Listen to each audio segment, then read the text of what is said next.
समुदाय की एक हैवानियत और शर्मनाक वाली प्रथा हलाला, जिसकी दास्तान आप अभी सुनिए। एक नया केस है। अमरोहा की रहने वाली 15 साल की नाबालिग लड़की का विवाह जो है अजहर नाम के लड़के के साथ हो जाता है 2015 में। 10 महीने बाद 2016 में किसी बात पे झगड़ा हो जाता है। अजहर 3 तलाक देकर उसको तलाक दे देता है। पीड़िता जो है मौलाना के पास जाती है और मौलाना कहता है कि हलाला करना पड़ेगा। हलाला मतलब मेरे हिसाब से तो एक जायज रेप है। इनके यहाँ हलाला ये है कि अगर तलाक हो गया है और फिर से वो पुराने पति के पास जाना चाहती है तो किसी गैर मर्द के साथ उसको शारीरिक संबंध बनाना होता है, उसके बाद वो उसके पास जा सकती है।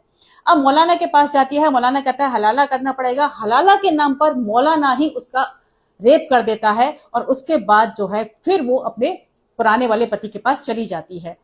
इस बीच उसकी फिर एक बेटी हो जाती है। थोड़े दिनों बाद फिर झगड़ा हो जाता है और अजहर फिर 3 तलाक देकर उसको तलाक दे देता है। पीड़िता अपनी बेटी को लेकर अलग रहने शुरू कर देती है, लेकिन अजहर का फिर अपनी बीवी के प्रति प्रेम उमड़ता है और वो कहता है कि फिर से मैं तुझसे निकाह करना चाहता हूं। जब आप अकेले नहीं रह सकते हो ना, तो पीड़िता को लगा कि मैं अकेले रहने में दिक्कत आ रही है, तो वहीं से आपके नरक का रास्ता शुरू हो जाता है।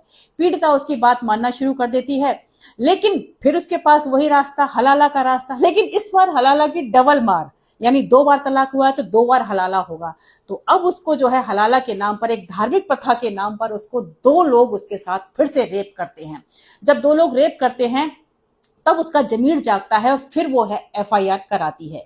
अब जब वो एफआईआर कराती है तो जो आरोपी है वो एक हवाला देता है मुस्लिम पर्सनल लॉ का, धार्मिक प्रथा का, कि मैं कोर्ट इसमें कोई दखल ना करे। लेकिन इलाहाबाद हाईकोर्ट पूरी दखल करता है और पीड़िता के पक्ष में वो आवाज उठाता है और उसकी दलील को खारिज कर देता है। अब यहाँ मेरी 2 बातें हैं मुस्लिम समुदाय से। वैसे तो आप अपनी औरतों को, महिलाओं को इतना ढक के रखते हो कि उसके शरीर का एक अंग ना दिख जाए, तो बुर्का पहना के रखते हो।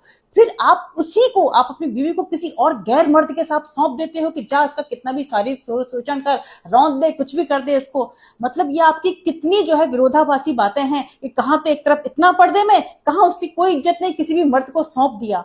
मैंने मुस्लिम भाइयों से, बहुत लोगों से बात की कि भाई आपके यहाँ इतनी गंदी, इतनी घटिया प्रथा है, इसके खिलाफ आप क्यों नहीं आवाज उठाते हो? तो उनका कहना है कि हमारे कुरान में तो वैसे हराम है, लेकिन ये कुछ मौलानाओं ने, कुछ काजियों ने ये अपने धर्म का नाम लेके गंदी प्रथा को बना दिया है।